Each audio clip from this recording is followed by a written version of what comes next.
Hey guys, how's it going? Kevin Cleary here with a knife video for you. Today we're taking a look at the SOG Aegis AT. This is a redesign from the original SOG Aegis, and I want to get into the background of that knife for a little bit because I'm actually really happy they redesigned it. Originally, it was a good design. It was just so poorly implemented that whoever was involved in that project should not be allowed to work in the knife industry. It was such a stupid fail of a knife. And it still makes me angry just thinking about the fact that SOG continued to use a worthless, horrible lock for years and years despite knowing that it was total garbage. And so that really upsets me.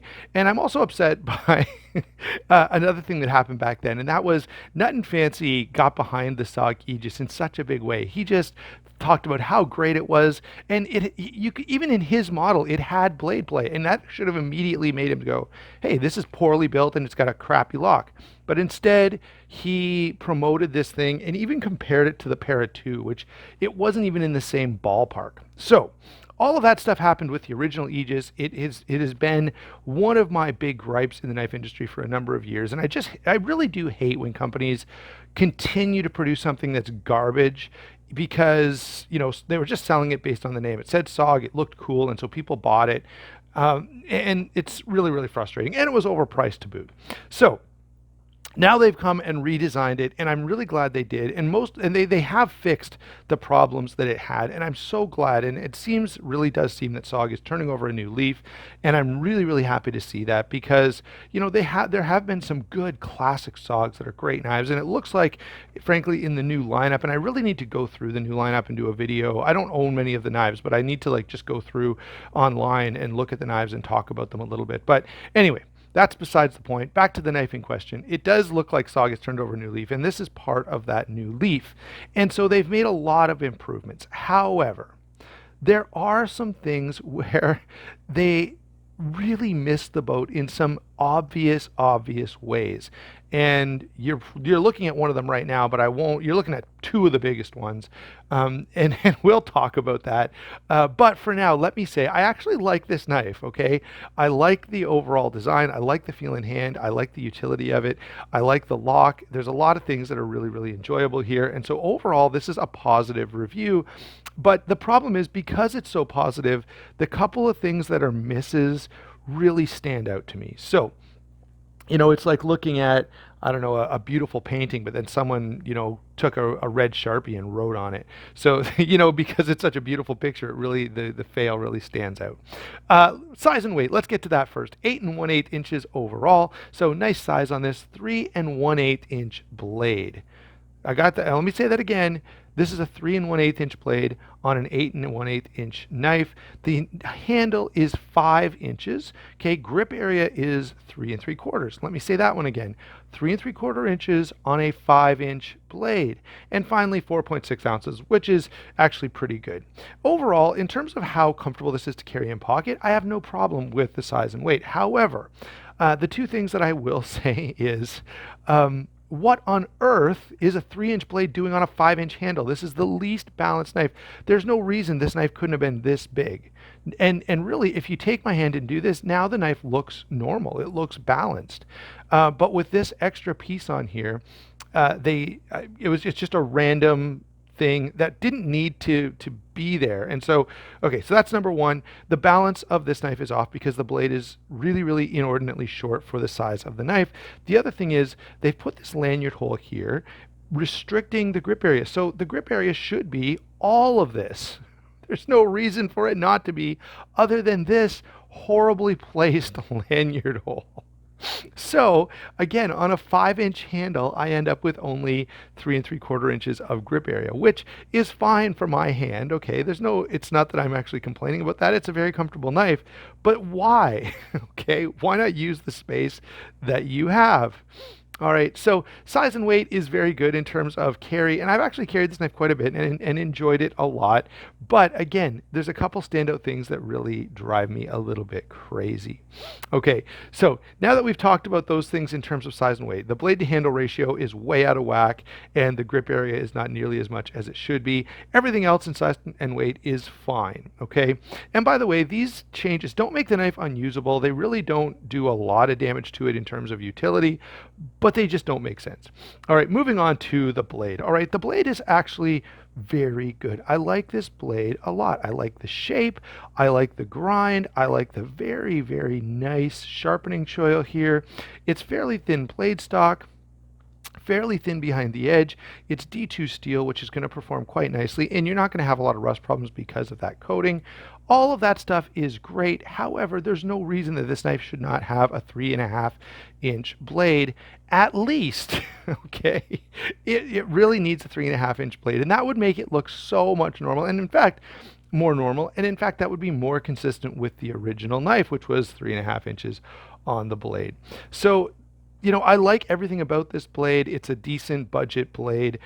In fact, it's even a very good budget blade, and the D2 steel has performed really, really well. SOG does do really nice heat treatment. They tend to get some great performance out of their steels, but this blade is really, really short for the size of the knife. It almost makes it look like I don't know, like a construction, like a utility knife, like one of those knives you'd use where the blade slides out of the handle. It just looks really unbalanced, which again is so obvious looking at it that even when they were doing CAD drawings of this, they should have been like, oh, the blade length is way too short. We got to fix that. But for some reason, they put it out like this.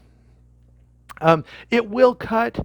It is good performing. Again, I want to emphasize that. Sometimes I feel like if I bring up, there's some things that really do bother me. But again, overall, I actually do like this knife a lot.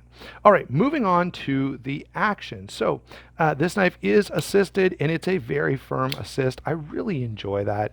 It's sort of, I know it's not cool to like assisted knives these days, but I do kind of like assisted knives. Maybe part of it is that being in Canada, we're not allowed to have autos. And so that spring action that makes it almost like an auto is rather enjoyable. It's very fast, very firm. The thumb stud is pretty accessible, so I can get to it pretty easily. I can deploy it definitely nicer than the flash. I complained a little bit about the thumb stud on the flash, or really the detent. This is much nicer, very fast, very firm. It actually has a bit of recoil, which is enjoyable. Then we have the AT lock, which is of course SOG's version of the Axis lock, and it is fantastic. I'm so glad that SOG is using this. It's kind of too bad that Benchmade had to give up its copyright on the Axis lock in order for SOG to be successful. But in this case, that's essentially what's happened. And all the models that have this AT lock look to be very, very good and have been getting a lot of attention, I think, for good reason. Okay, so I don't really have any problems with the action. The lockup is good, solid as a rock, by the way. Now, and that's the big thing here. So this is nice and firm. With the original one, there was some wiggle both directions. Now with this really nice solid lock, it doesn't happen anymore, and that is, to me, a pretty significant win, and really does fix one of the bigger problems that this knife had. The other problem is it used to be really chintzy feeling, but this feels very solid and very confidence inspiring. All right, so moving on now to the handle.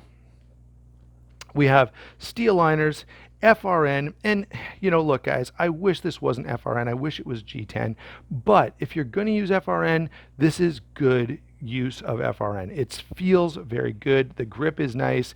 It doesn't feel cheap. It doesn't feel plasticky. It's really, really well done FRN. I guess I should mention the safety here, so you can, if you want to, lock this knife closed. To me, that's a dumb feature to have, but I'm not going to pick on it because it doesn't interfere in any way. If you just leave it in, totally ignore it, you won't even notice that it's there, and everybody will be happy. All right, so let's quickly look here. So we've got steel liners, FRN scales, deep carry clip. Should have flush screws, but it doesn't. It still works, so that's not the end of the world. We've got this FRN backspacer, which is fine if it didn't have this ridiculous lanyard attachment on it. That is really, really bad. I don't know.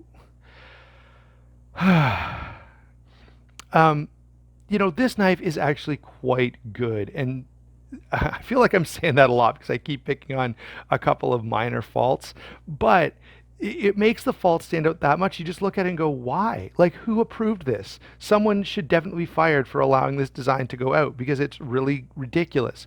Okay, there's no reason to put a lanyard attachment here. It's in fact the worst possible place that you could think to put it. And so that really, out of all the construction choices, I think everything is fine. I have no problem with anything here except for that one thing which stands out. And of course, it's bright green, so I can't even just pretend it's not there because it stands out like a sore thumb. All right, ergonomics are actually very good. This knife feels great in hand, no hot spots, feels very comfortable in every grip that I can take. And in use, again, it remains that way. So our ergonomics are good. Construction is good. Action is good. Blade is good, just too short. So you can see why I actually like this knife a lot, and I have no major issues. I mean, I want to say very positive things, and I want to be really happy and really excited, but there's just these two big things that stand out and kind of really put a damper on all my enthusiasm. All right, and of course, again, there, right here and right here. This knife needs to be another, half an inch longer, and it needs to get this thing gone.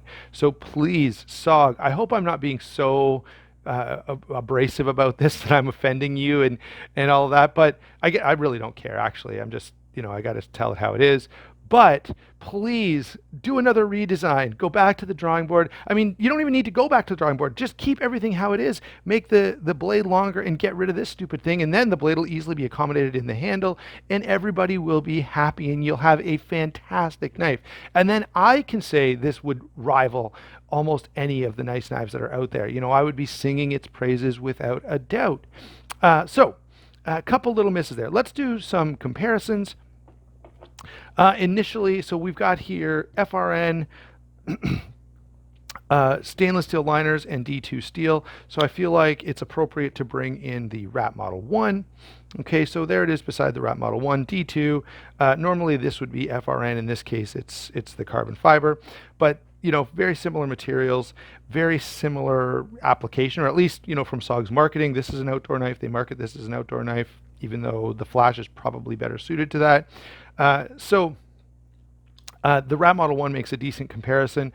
The price point on this is a little high, but not crazy. Remember, last time I checked, I found these guys going for close to $60. So you can't really pick on that too much. Now, I will say for a hard use, outdoor use folder, you're hard pressed to beat the Recon 1, and it's going to land around, I don't know, $100. So you're probably, I think you're about $20 more, $30 more. Might be worth considering. Let's throw in a couple of Spydercos here just because everyone's familiar with them. So here is a Para 2. Now this is another knife that doesn't have enough blade for the knife, but it looks way more balanced than the Aegis. And finally, let's throw in the Manix 2 Lockback here, another one of my favorite Spydercos. Okay, and perhaps these last two knives do suggest that the blade length isn't completely out of whack. It just looks really out of whack, okay? And as I say, in use, do you really notice the difference between 3 and 3.5 inches? Well, one, I do, okay? But two, probably not. You could make an argument that says, this knife is fine for what it's intended for, and it is. And so what is my overall take? This knife is not a bad knife. It's comfortable in hand. It carries well in pocket. The blade grind is nice and thin, so it cuts really, really well. But it could have gone from good to great so easily. All right, just a couple of things here that I have to reiterate at the end, even though I've worn these points out. Take this FRN and get rid of it in favor of G10. Get rid of this insane lanyard location. It's the worst thing, one of the worst things I've ever seen on a knife design. And finally, make this blade the proper length and we'll be good to go. As it stands, this is a good knife, but it really begs to be a great knife, and I wish that it would be. So that's my overall assessment of the SOG Aegis. Thank you so much for watching. Don't forget to like and subscribe. Don't forget to check those channel sponsors down below, and we will talk to you soon.